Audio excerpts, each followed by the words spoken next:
Guys, quick little video. Had a couple guns out here while I was making some other videos, and I don't know, I came across something that I thought was a good way to illustrate the ridiculousness of our gun laws in this country and why it is so important to utilize the resources we have, whether it be our senators, our congressmen, joining pro-gun organizations. You know, there's the Gun Owners Association, there's NRA, there's tons of them out there, and there's no reason why, if we really care about this, we wouldn't be a part of all of them.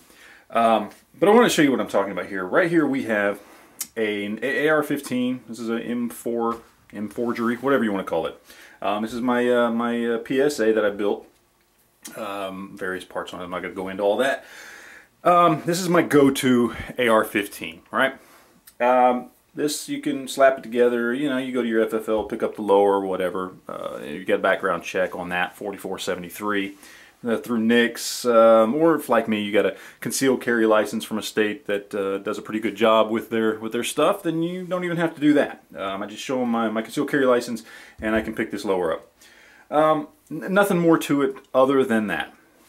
But then we have something like this. Now this is an AR pistol, but imagine I took and put this stock on this gun. Then it would be an SBR, right?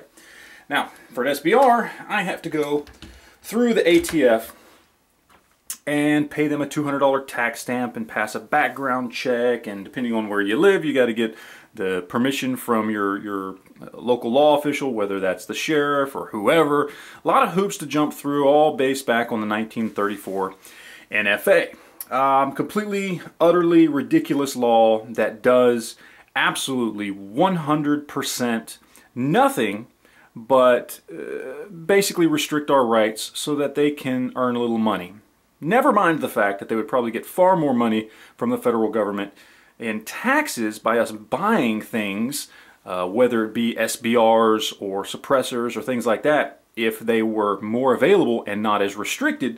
You know, our tax money for, you know, paying taxes on a $500 suppressor, with the amount of people who would be buying them and the amount of people who would buy SBRs, would pay the government far more money than the $200 tax stamps they have. So completely, utterly ridiculous laws.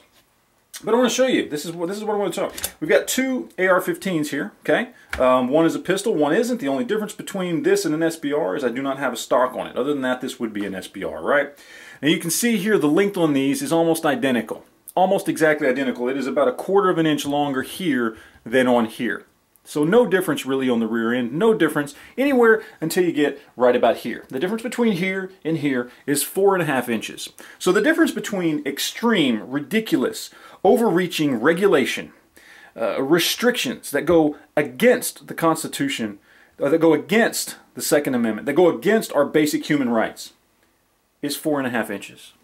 4.5 inches is the difference between them being able to control and restrict us and us being able to simply go and buy a firearm, which is our guaranteed right. 4.5 inches. It's insane. It's ridiculous. If you are not on the phone and emailing and writing letters to your senators, to your congressmen, if you are not joining and taking active participation in pro-gun organizations, then I don't know what to say to you. You are a failure as a gun owner. So there you go.